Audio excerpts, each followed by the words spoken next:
Kelihatan ya, teman-teman? Kelihatan, Kak. Atau ada yang merasa kurang besar?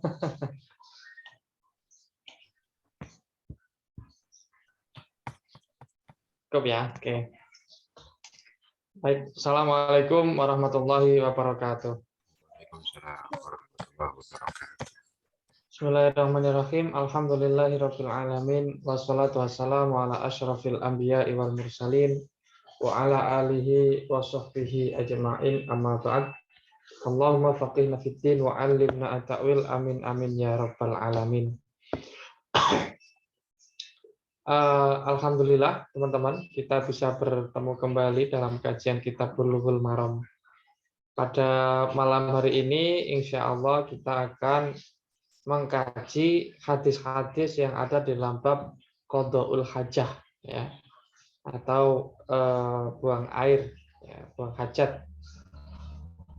Sebelum masuk ke materi, saya ingin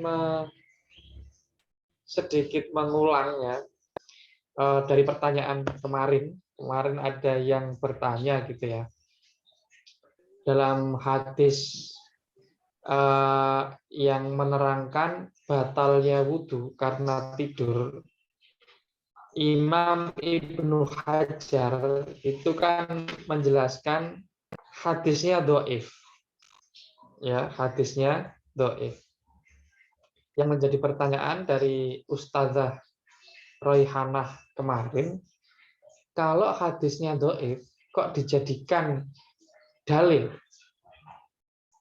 Emangnya boleh, ya, dalam masalah hukum, ya, batal tidaknya sebuah ibadah, dalam hal ini adalah ibadah wudhu, didasarkan kepada hadis dhaif, ya. Bagaimana penjelasannya? Apakah selain yang disebutkan kemarin itu ada hadis yang sahih? Misalnya hadis al-ainu wika usahi, fa idza namat al-ainani istatlaqa al-wika'u. Mata itu talinya pantat. Kalau mata tertidur, ya, maka tali itu terlepas. Faman nama falyatawaddo. Orang yang tidur dia harus wudu. Nah, hadis ini dhaif, ya, yang mengharuskan orang yang habis tidur berwudu, artinya wudunya batal gitu karena tidur, ya. Itu hadisnya dhaif. Kok bisa dijadikan dalil, ya? Bahkan kalau kita, ya, pada umumnya diajari fikih Syafi'i sejak kecil, ya, tidur itu membatalkan wudu, ya. Tetapi ternyata setelah dijelaskan oleh Imam Ibnu Hajar, hadisnya ini dhaif. Pertanyaannya, apa ada hadis sahih yang menjelaskan masalah tidur dapat membatalkan wudu ini? Kalau hadis sahih sejauh yang saya cari itu tidak ada. Yang ada adalah hadisnya yang berkualitas hasan, ya. Dan ini sama dengan hadis sahih. Kalau hadis yang saya baca tadi itu adalah riwayat Imam Ahmad dari Muawiyah bin Abi Sufyan, ya, dalam Musnad Ahmad. Ada hadis yang sama diriwayatkan oleh Imam Abu Dawud dalam Sunan Abi Dawud, dari Sayyidina Ali, ya, dari Sayyidina Ali. Nah, hadis ini memang ada perawi dhaifnya, namanya Bakar bin Abi Maryam kalau nggak salah. Ya, Abu Bakar bin Abi Maryam. Tetapi kedhaifannya tidak separah hadis riwayat Muawiyah. Riwayat Muawiyah itu, ya, konon ada perawi yang bernama Bakiyah. Ya, Bakiyah. Ini dhaif.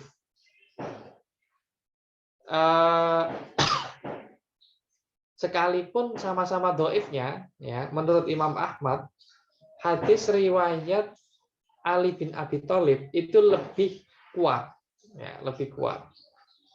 Bahkan Imam Al-Munziri, Imam An-Nawawi, dan Imam Ibnu Shalah mengatakan hadisnya Sayyidina Ali itu sampai pada, ya, level hadis hasan, ya, sampai pada level hadis hasan. Nah, bisa jadi hasannya ini adalah hasan li ghairihi, karena sejatinya riwayat dari Sayyidina Ali ini ada perawi yang bernama, ya, Bakar bin Abi Maryam. Saya cek dulu.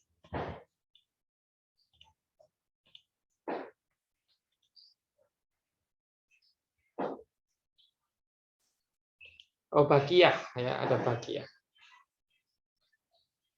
Nah, menurut jadi karena ada hadis perawi dhaifnya, harusnya hadisnya dhaif.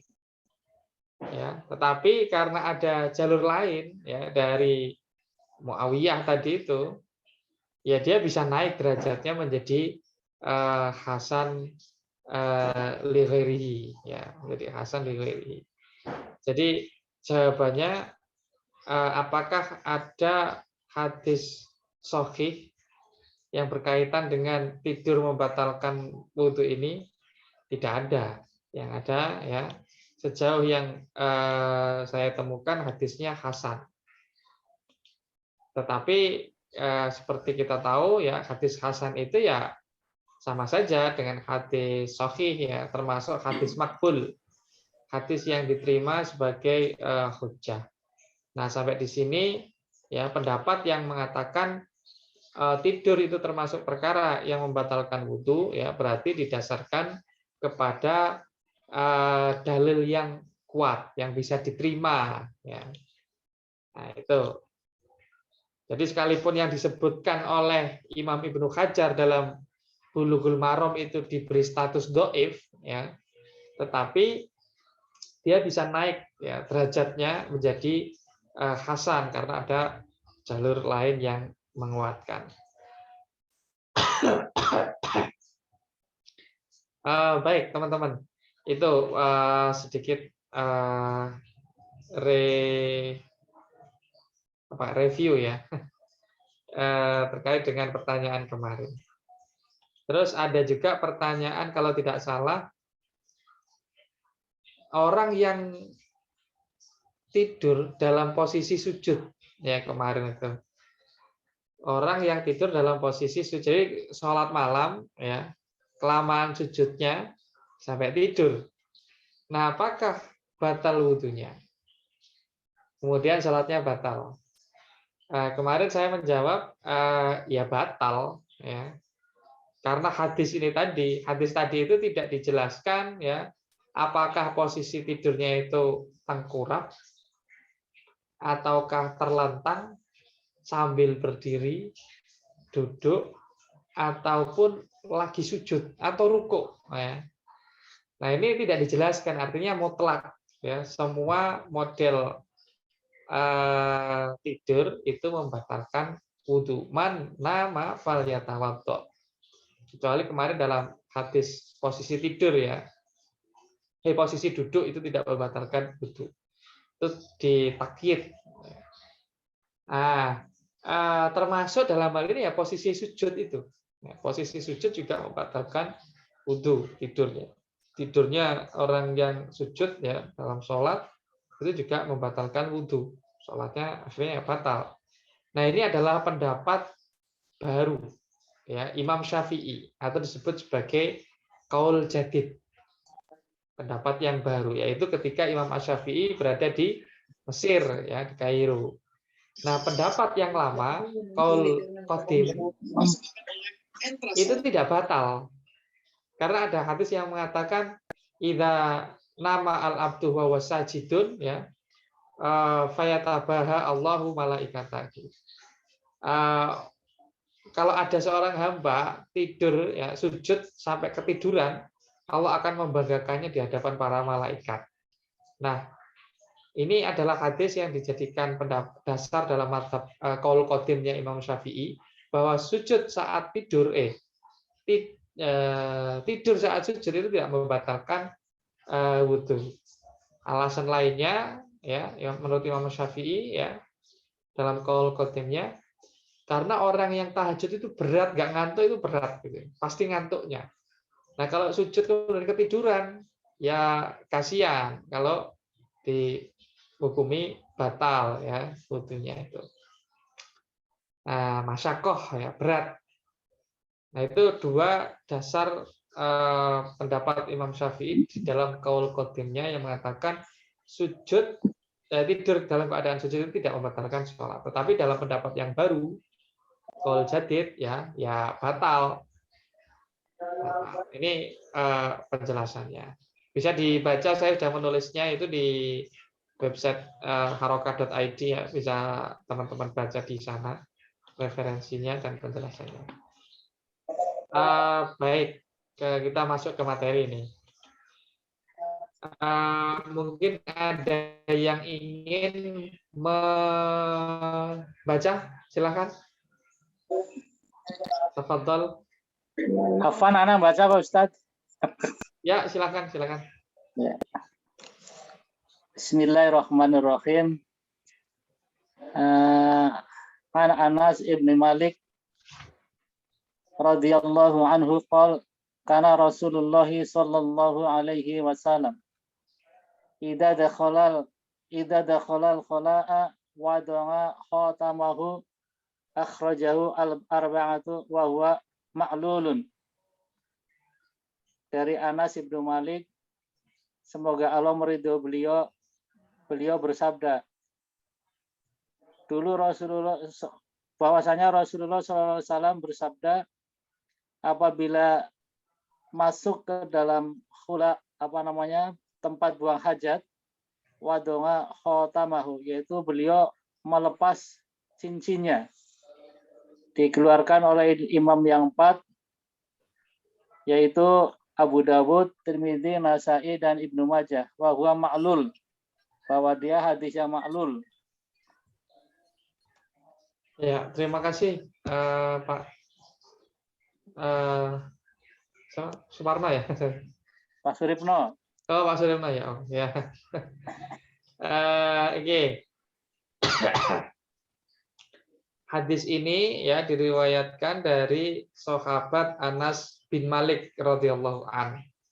Seperti hadis-hadis sebelumnya ya. Penjelasannya, Anas bin Malik ini ya ikut kepada Rasulullah sejak kecil sebagai khotimnya, sebagai pelayannya Rasulullah, khotimun Nabi gitu, melayani kebutuhan sehari-hari Rasulullah. Dititipkan, dipasrahkan oleh emaknya ya, Ummu Salamah,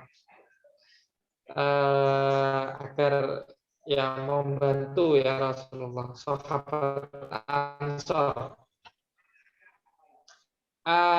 Karena setiap hari di rumah Rasulullah membantu kebutuhan sehari-hari Rasulullah, beliau ini sampai tahu gitu ya apa yang dilakukan Rasulullah dalam kesehariannya.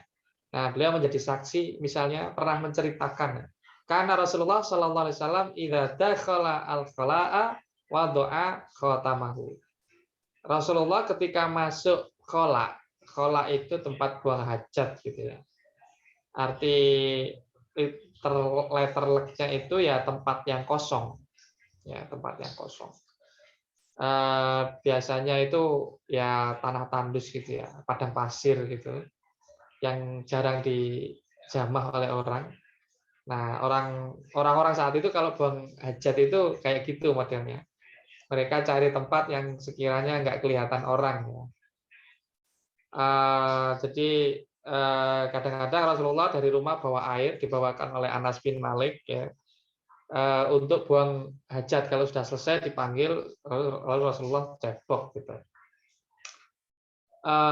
Jadi di luar buang hajatnya. Tapi Rasulullah juga punya rumah yang di dalamnya ada toiletnya, ada WC-nya, yaitu rumah istri Rasulullah, Sayyidah Hafsah. yang di dalam satu riwayat itu disebutkan ya mungkin satu-satunya yang punya WC di rumah. Ya nggak punya WC, ya buang hajatnya keluar ke padang pasir gitu ya. Nah kalau Rasulullah itu masuk khola, masuk tempat buang hajat gitu, wadoa khotamahu. Rasulullah itu meletakkan, mencopot khotamnya, ya cincinnya, meletakkan cincinnya. Jadi cincinnya Rasulullah itu ya ada nama Allahnya, ya. Jadi ada tulisannya apa namanya Muhammadun Rasulullah, ya. Jadi ada asma Allah Subhanahu Wa Taala, nama Allah Subhanahu Wa Taala. Cincin ini biasanya buat stempel ya zaman dulu itu. Salah satu stempel yang masih terdokumentasikan hingga hari ini adalah stempel yang ada di suratnya Rasulullah kepada Raja Heraklius, Raja Romawi Timur saat itu. Ya, jadi Rasulullah mengirim surat diplomasi gitu ya, dan ada stempelnya. Ya, tulisannya Muhammad Rasulullah, cuman tulisannya Allah Rasul Muhammad gitu ya. Allah di atas, Rasul di tengah, Muhammad di bawah. Kalau kita tahu logonya album Cinta Rasulnya Sulis, ya, atau logonya buku-bukunya Harun Yahya, atau kalau hari ini ya logonya ISIS gitu ya.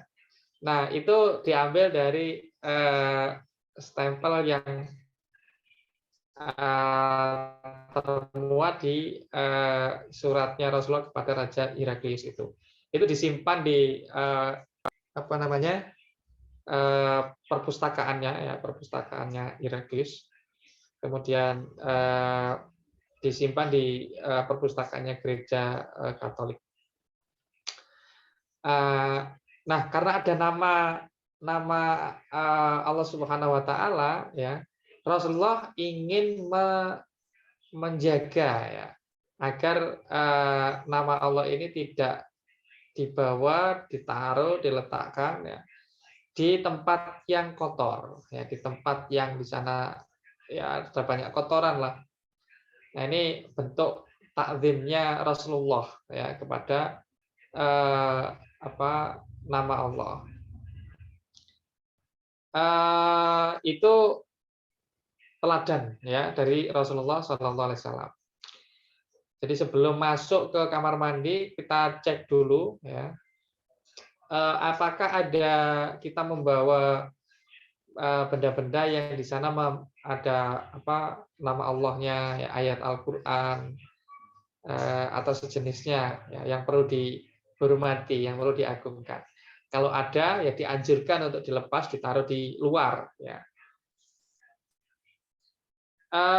Akhrajahu al-arba'atu. Hadis ini diriwayatkan oleh imam ahli hadis yang 4 ya. Artinya ya ashabus sunan. Di sana ada Sunan Abu Dawud, Sunan At-Tirmidzi, An-Nasai dan Ibnu Majah ya. Ada di dalam kitab-kitab sunan. Wa huwa ma'lulun. Menurut Imam Ibnu Hajar Al-Asqalani ya, hadis ini maklul, ada ilatnya. Kelihatannya ya, ilat itu gini tuh. Ada sebuah hadis sanadnya ya, itu terlihat sahih. Artinya perawinya thiqah semuanya, terpercaya semuanya. Ya, terpercaya semuanya. Thiqah ya, dobit adil. Ya, jadi disimpulkan secara sederhana hadisnya sahih, sanadnya sahih. Tetapi setelah ditelaah ya, nah ini ketemu ternyata ada yang nggak mutasil ya, misalnya artinya ada inqita'. Kalau pada awalnya kita simpulkan oh karena semuanya thiqah, terpercaya semuanya, berarti pasti mutasil. Ya, setelah kita simpulkan oh ini thiqah semua, ini sahih, Ternyata ketemu. Ya sekalipun sikoh, ternyata ini pernah mengalami kesalahan riwayatan. Ya, sehingga mungkotik hadisnya. Terputus sanatnya. Nah, ingkito itu adalah bentuk al-illah al-qadihah. Elat yang menyebabkan ya atau cacat yang menyebabkan hadis menjadi dhaif. Ya, hadis menjadi dhaif. Kalau di dalam syarahnya ya ini karena ada ya perawi yang bernama Ibnu Jurayj ya. Jadi an Ibnu Jurayjin an Zuhri an Anas Ibnu Malik ya. Dari Jurayj, Imam Jurayj ini meriwayatkan dari Az-Zuhri, Az-Zuhri ini meriwayatkan dari sahabat Anas bin Malik. Nah, semua orang ini itu termasuk orang yang thiqah. Warwatuhu thiqatun ya, mereka adalah orang-orang yang thiqah. Lakin Ibnu Jurayjin lam yasma'hu min Az-Zuhri. Tapi sejatinya Ibnu Jurayj ya, itu tidak meriwayatkan dari Az-Zuhri. Bal sami'ahu min Ziyad bin Sa'din. Dia justru dapatnya itu dari Ziyad bin Sa'ad. Ya, Ani-Zuhri dari Imam Az-Zuhri. Ya. Ada perawi yang namanya Ibnu Jurayj. Dalam sanad As-Sunan Al-Arba'ah ya, itu Ibnu Jurayj dikabarkan mendapatkan dari Az-Zuhri. Az-Zuhri baru dari sahabat Anas bin Malik. Nah, ini orangnya thiqah-thiqah, terpercaya semuanya. Kalau secara sederhana ya disimpulkan sanadnya sahih ya, karena orangnya thiqah semua. Tapi ternyata belakangan ketahuan Ibnu Jurayj itu tidak mendengarkan hadis ini dari Az-Zuhri, tetapi dari perawi lain yang bernama Ziyad ibnu Sa'ad ya, Ziyad ibnu Sa'ad An-Zuhri dari Imam Az-Zuhri ya, dari Imam Az-Zuhri. Jadi ada satu perawi yang hilang ya. Tadinya ya kalau dalam Sunan Al-Arba'ah tadi itu An Ibnu Jurayj An-Zuhri. Nah, setelah ditelaah ulang ini ada perawi satu yang hilang, yaitu Ziyad ya Ibni Sa'ad. Jadi an Ibni Jurayjin, an Ziyad bin Sa'ad, an Zuhri, an Anas bin Malik. Satu orang hilang ya jadinya mungkotik hadisnya ya, jadinya lemah, dhaif.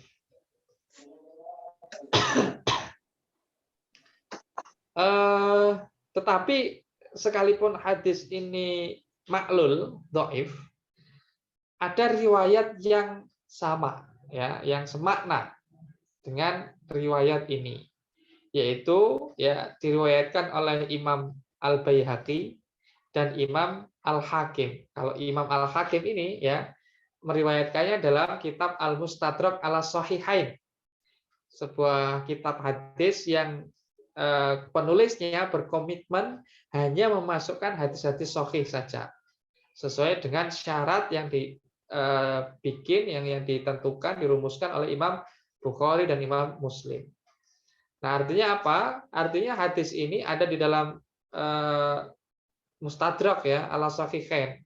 Setidaknya menurut Imam Al-Hakim kualitasnya sahih. Nah, ini. Tetapi Imam Ibnu Hajar ini mencantumkan ya yang tidak yang dari Al-Mustadrak, tetapi yang dari Ashabus Sunan ya. Ya bisa jadi karena sanadnya lebih tinggi gitu, lebih ali bisa jadi. Tapi ya wallahu a'lam. Jadi hadis ini sabit ya, intinya sabit, intinya itu ada gitu.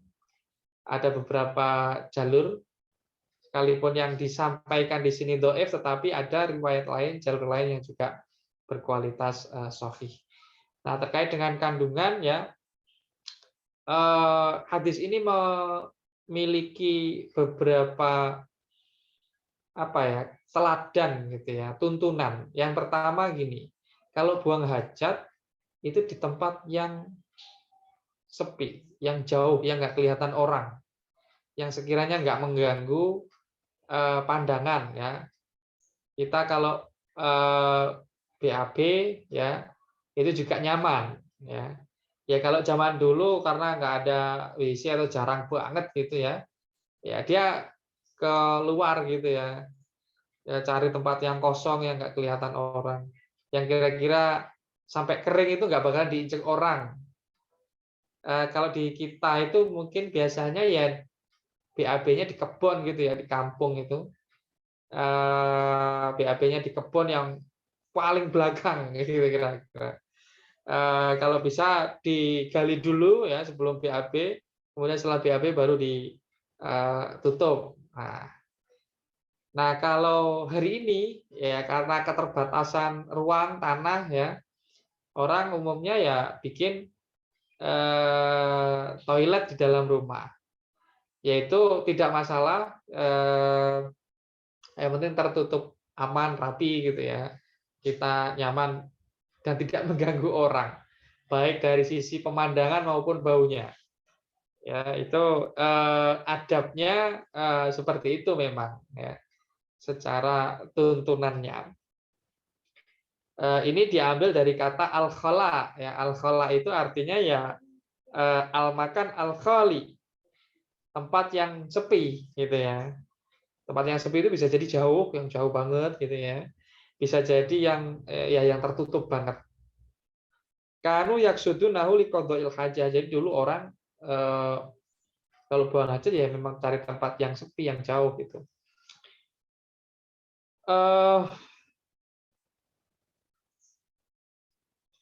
Kemudian yang kedua adalah anjuran mencopot atau melepas benda-benda yang di sana terdapat nama yang dimuliakan.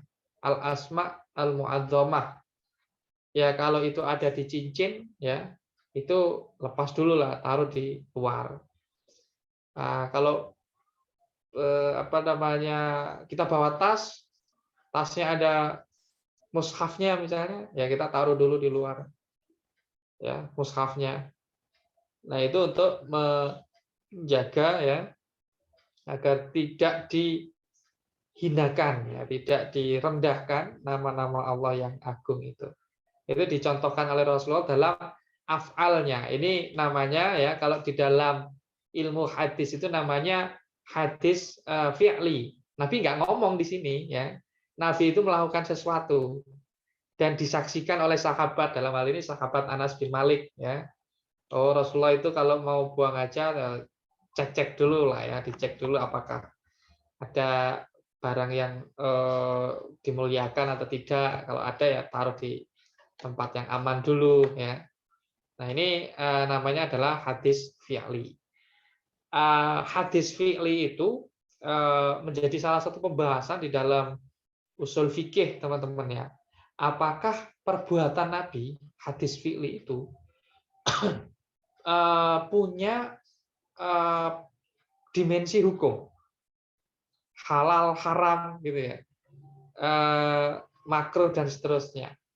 Misalnya begini nih, Rasulullah kan kalau mau masuk WC, lepas dulu nih cincinnya yang ada nama Allahnya ini. Apakah ini menunjukkan bahwa membawa nama yang diagungkan ke WC itu haram? Karena Nabi tidak melakukan. Ya, ini namanya at-turukat, ya. Perkara-perkara yang tidak dilakukan oleh Nabi. Nabi tidak membawa masuk, artinya Nabi meninggalkannya di luar gitu ya. Apakah sesuatu yang tidak dilakukan oleh Nabi itu berarti dilarang? Nah, artinya haram gitu ya. Nah, di dalam kajian usul fikih dibahas. Para ulama ya beda pendapat ya. Apakah af'alur rasul, perbuatan Nabi itu punya dalalah alal hukmi? Yang pasti begini, kalau perbuatan Nabi itu sedang menjelaskan ibadah, ya dia punya dalalah hukum, ya punya dalalah hukum. Misalnya apa? Perbuatan Nabi yang menjelaskan ibadah. Nabi sholat, ya Nabi sholat. Nah, perbuatan Nabi itu ya menunjukkan apa kewajiban-kewajiban dalam sholat. Allah, takbir dan seterusnya gitu ya. Nah itu menunjukkan ada hukumnya, yaitu kewajiban gitu ya. Ada juga yang tindakan Nabi di luar masalah ibadah, di luar masalah ibadah. Misalnya Nabi suka makan atau suka wewangian. Nabi suka makan bubur sarit. Ya, Nabi punya hobi tertentu gitu ya. Nabi punya hobi tertentu. Nah, ini pendorongnya Nabi melakukan itu adalah jibilah, yaitu karakter Nabi aja yang suka gitu, bukan wahyu, itu bukan. Yang mendorong Nabi melakukan itu adalah inisiatif Nabi saja gitu ya. Nah, hadis-hadis fi'li yang jibili kayak gitu, kalau di dalam fikih mazhab Syafi'i ya tidak punya dalalah hukum ya. Tidak menunjukkan bahwa makan bubur sarit itu sunnah, tidak. Kemudian misalnya lagi Nabi itu pakai gamis ya, Nabi pakai gamis. Nabi pakai gamis ini ya, ini budaya masyarakat saat itu gitu ya. Orang semuanya itu ya pakai pakaian yang jenis itu gitu. Nah, ini juga tidak memiliki ya implikasi hukum, tidak jadi sunnah ya, tidak pula jadi wajib. Nabi pakai sorban. Di dalam Sunan At-Tirmidzi itu ada riwayat mengatakan begini, karena Rasulullah ya idza dakhala Makkah yaumal fathi wa alaihi imamatun sauda atau kama qala. Rasulullah ketika masuk ke kota Mekah dalam Fathu Mekah ya, alaihi imamatun sauda. Beliau pakai serban berwarna hitam. Ya, pakai serban berwarna hitam. Nah, ini fi'lun Nabi pakai serban hitam itu adalah af'alur Rasul. Apakah dengan demikian ya pakai serban itu kemudian dianjurkan, mustahab, sunnah, atau bahkan wajib bagi umat Islam? Nah, ini kalau dalam perspektif tadi ya tidak, ya tidak. Itu terkait dengan af'alur Rasul gitu ya. Nah, kalau di dalam hadis ini bagaimana? Idza dakhala al-khala'a wa doa khotamahu. Apakah membawa masuk asma mu'azzam ya itu sampai haram atau makruh, atau sebenarnya hanya persoalan adab saja ya. Nah, ini ada penjelasan begini. Wa dalilun ala tab'idi ma fihi dzikrullah inda qada'il hajah. Wa qala ba'dhum yahrumu idkhalul mushaf al-khala'a li ghairi daruratin. Hadis tadi ini ya, idza dakhala al-khala'a wa do'a khatamahu ya, itu menunjukkan ya anjuran untuk menjauhkan benda yang di dalamnya ada nama Allah ya saat kita buang hajat. Wa qala ba'duhum, sebagian ulama berkata yahrumu idkhalul mushafi al-khala'a li ghairi daruratin. Sebagian ulama berkata bahwa haram hukumnya memasukkan mushaf ya, ke toilet al-khala, tempat buang hajat ya, li ghairi daruratin. Kalau tidak maka hukumnya haram. Kalau darurat berarti tidak. Darurat itu maksudnya kalau ditaruh di luar rawan diambil orang. Kalau kita punya cincin ada asma mu'azzamnya gitu ya, kita taruh di luar, cincinnya emas, ya nggak sampai 5 menit mungkin sudah hilang gitu ya. Beda bahwa masuk ya itu darurat. Atau kalau kita dalam perjalanan gitu ya, bawa tas, ada mapnya, tiba-tiba kita kebelet, mampir stasiun, mampir terminal. Nah, kalau ditaruh di luar, khawatir hilang, ya, khawatir hilang. Bawa masuk, itu lidoru rotin. Jadi menurut sebagian ulama, ya, itu hukumnya haram, ya. Itu hukumnya haram. Menurut sebagian ulama. Oke. Jadi bisa disimpulkan menurut sebagian ulama, fi'lun Nabi dalam konteks ini adalah melepas benda yang ada asma mu'azzamnya, ya, itu ada dalalah hukumnya, ya, ada implikasi hukumnya, yaitu haram, diambil dari sini. Oke, 8:30. Oke, mungkin ada yang ingin ditanyakan sampai di sini?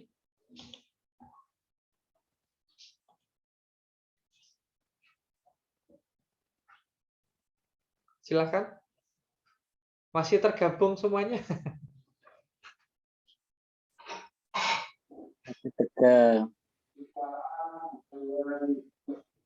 Oke, kalau tidak ada kita akan hafalkan, ya. Saya akan baca, nanti Bapak Ibu sekalian ikuti, ya. Kita baca 3 kali, nanti kemudian baru kita bacanya merem, gitu ya. Oke, Bismillahirrahmanirrahim. An Anas bin Malik radhiyallahu an. Anas bin Malik radhiyallahu an. Qala Qala kana Rasulullah sallallahu alaihi wasallam Karena Rasulullah sallallahu alaihi wasallam idza dakhala al-khala'a idza dakhala khala'a wada'a khatamahu. wada'a khatamahu. An Anas bin Malik radhiyallahu an. Anas bin Malik radhiyallahu Qala kana Rasulullah sallallahu alaihi wasallam Karena Rasulullah sallallahu alaihi wasallam idza dakhala al-khala'a idza dakhala wada'a khatamahu. wada'a Oke, sekali khatamahu. lagi. An Anas bin Malik radhiyallahu an. An Anas bin Malik radhiyallahu an. Qala Qala kana Rasulullah sallallahu alaihi wasallam Karena Rasulullah sallallahu alaihi wasallam idza dakhala al-khala'a idza dakhala al-khala'a wada'a khatamahu.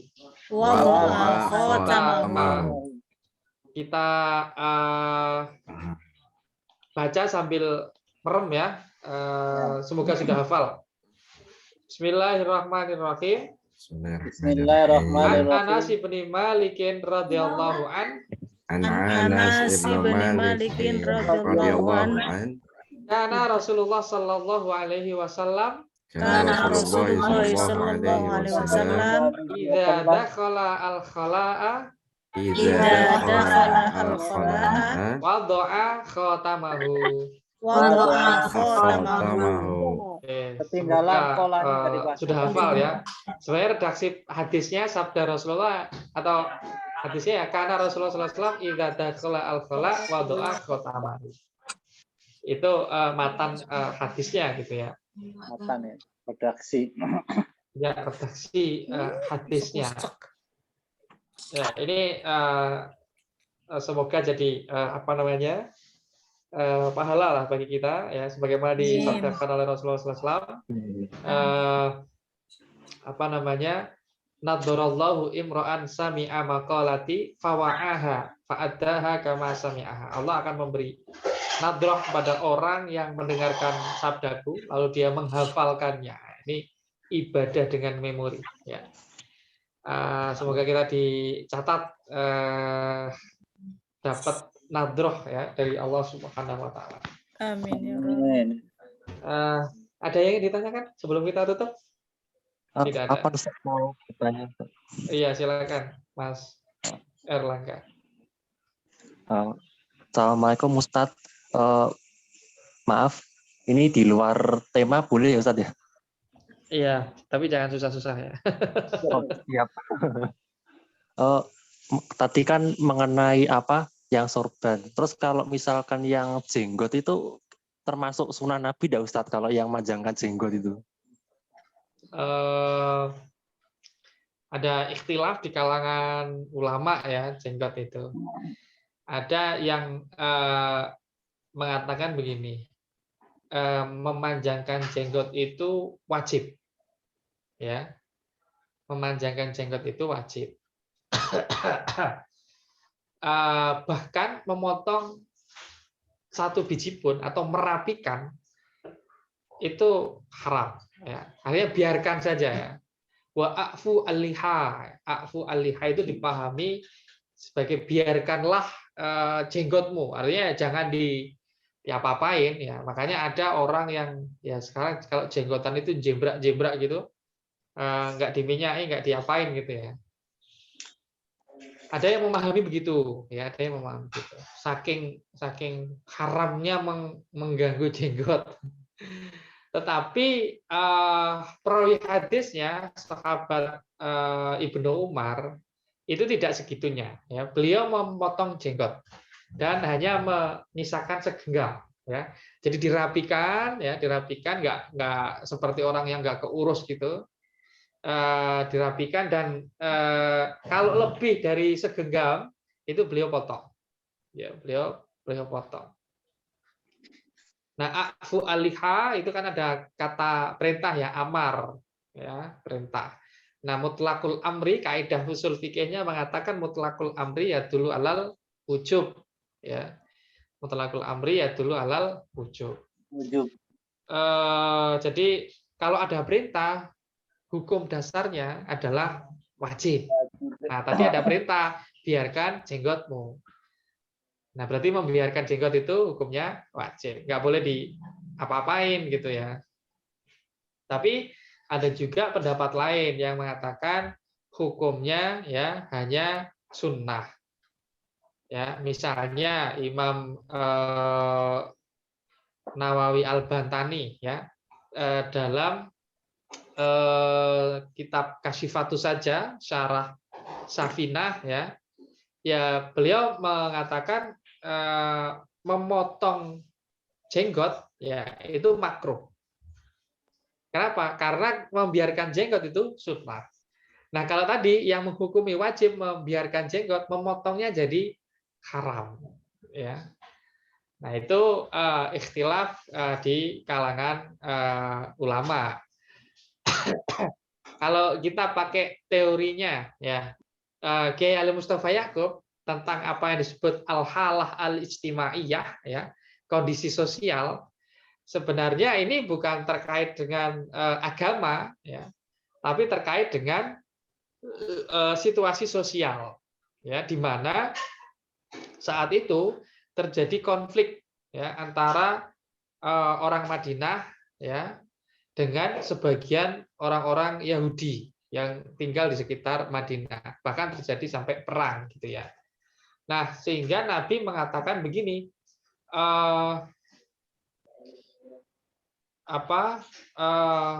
khaliful musyrikin ya, khaliful musyrikin. Perang antara di Madinah itu ya adalah perang antara orang Yahudi dengan orang Madinah dan juga perang dengan orang-orang musyrik Mekah lah kira-kira gitu. Nah, Nabi itu pernah mengatakan begini, khaliful musyrikin, a'fu aliha a'fu aliha wa atau syawarib. Asyawarib ya, waktu asyawarib apa gitu. Jadi yang artinya gini, selisihilah penampilan orang musyrik ya dengan cara bagaimana? Panjangkan jenggot, potong kumis ya. Panjangkan jenggot, potong kumis. Artinya apa? Instruksi Nabi ini adalah karena ada situasi sosial yang mendorong Nabi bersabda seperti itu, mengeluarkan instruksi seperti itu. Nah, ini artinya ada ilatnya. Nah, kalau ilatnya ini udah nggak ada, mukhalafatul musyrikinnya sudah nggak ada, ya berarti kembali kepada hukum awal ya boleh-boleh saja gitu ya. Itu menjadi persoalan sosial saja. Biar kalau perang gitu ya, kalau dulu kan perang itu kolosal gitu, langsung berhadapan-hadapan ya, perang jarak dekat, bunuh-bunuhannya itu ya langsung di medan situ ya. Nah, setelah perang biasanya itu kan pada bergelimpangan ya, jenazah-jenazahnya itu. Cara membedakan yang tentara muslim dengan yang musyrik ya, bagaimana caranya? Nah, dulu belum seperti sekarang ya, seragamnya beda dan seterusnya gitu. Nah, cara membedakannya adalah dilihat identitas fisiknya. Kalau dalam ilmu fikih biasanya dilihat kemaluannya ya. Sunat atau enggak. Kalau sunat oh berarti Islam. Kalau enggak sunat berarti musyrikin gitu ya. Nah, selain dengan lihat kemaluannya, nah ini jadi cara juga ya untuk membedakan tanpa perlu membuka auratnya jenazah ya. Oh kalau jenggotan kemudian kumisnya dipotong, oh ini berarti Muslim nih. Kalau tidak begitu berarti non Muslim. Nah itu kalau kita pakai teorinya ya Profesor Kiai Ali Mustafa Yakub ya, artinya ya jenggot itu mubah-mubah saja. Seperti itu, Mas Erlangga. Berarti ini ya, apa kalau misalkan kita potong karena situasi, karena kan saya juga kalau kerja di instansi kan pasti kadang harus dipotong jenggotnya. Satu berarti boleh-boleh aja Ustaz berarti. Karena istilah itu. Iya itu. Jadi instansinya wajib potong jenggot. Enggak juga sih, cuman katanya untuk rapi aja gitu.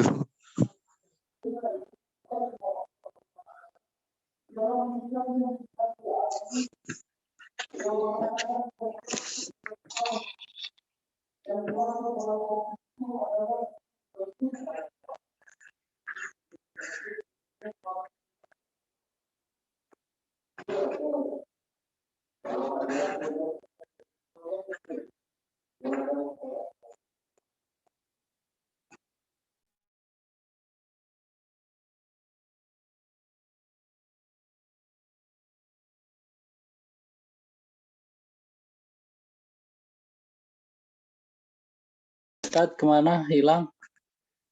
Koneksinya hilang.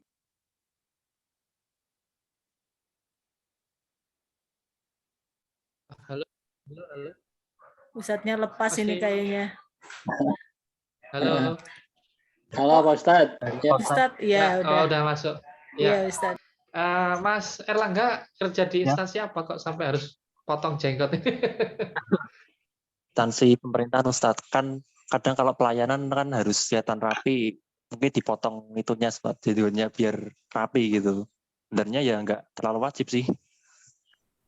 Untuk menjaga performa pelayanan publik gitu ya. Ya, Iya, oke. Pak Ustadz, ini ada beberapa Oke, hadis ya. yang menerangkan tentang jenggot nih. Iya. Riwayat Bukhari Muslim. Ada juga riwayat Muslim, banyakkan riwayat Sahih Muslim. Jadi intinya ya seperti itu tadi. Jadi apa?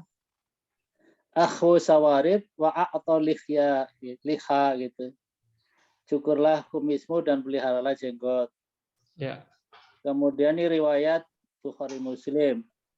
Kemudian al-haku syawariba wa a'fu liha itu juga sama, artinya pangkas habis kumismu, pangkas habis kumis, peliharalah jenggot. Khaliful musyrikina wa firru liha wa a'fu syawarib. Nah, itu di antara itu. Selisilah orang-orang musyrik, lebatkanlah jenggot dan cukurlah kumis. Kemudian curu syawarib wa arhu liha khalifu majusa. Nah, ini majusi malah ini. Ini riwayat Muslim ini. Cukurlah kumis, biarkanlah jenggot, selisihnya orang majusi. Kemudian yang riwayat Muslim ada ashrun minal fitrah, katanya ada 10 dari fitrah. Qasul syarib wa ifa'ul liha wa ifa'ul lihyah, kalau di sini lihyah ya. Ya. Wa ifa'ul lihyah wasyiwak wastinsaqma wa qasul atfar wa ghuslul barajim wa naqful ibit wa khalqul ana Wattikasul mak. Jadi ada 10 diantaranya di situ. Ini yang itu juga ifatul lihyah. Kalau di sini lihyah bukan liha. Ya, ya. Siap, terima kasih Pak Suripno. Ya, hadis yang riwayat terakhir tadi, asyrah minal fitrah tadi, ya. Yaitu menjadi argumen ya bahwa memelihara jenggot itu tidak sampai wajib, hanya sunnah, karena hampir semua yang 10 itu adalah perkara-perkara sunnah. Ya, nyabut nabtul ibti itu mencabuti bulu ketek. Bulu ketek itu bukan sunnahnya ya, anjurannya bukan dikerok pakai kerokan, bukan dicabut ya. Kemudian kalau ada halqul anah ya, memotong rambut kemaluan, itu dipotong jangan dicabut, itu anjurannya begitu. Kemudian membersihkan gigi ya, siwakan dan lain sebagainya, itu semuanya disebut dalam kerangka anjuran gitu ya. Ini mungkin juga menjadi penguat ya bagi pendapatnya Syekh Nawawi Al-Bantani ya, bahwa ya memelihara jenggot itu ya sebatas sunnah, tidak sampai wajib, tidak seperti di dalam pendapat yang lainnya. Ya, terima kasih Pak Suripno atas kutipan-kutipan hadisnya. Ya, kebetulan ada ya buku lah yang mencatat masalah jenggot. Ya. Siap. Oke, kalau tidak ada ya, mari kita tutup. Ya, siap Pak Suripno, terima kasih. Kalau sudah tidak ada pertanyaan ya, kita tutup dengan membaca hamdalah. Alhamdulillahirabbil alamin.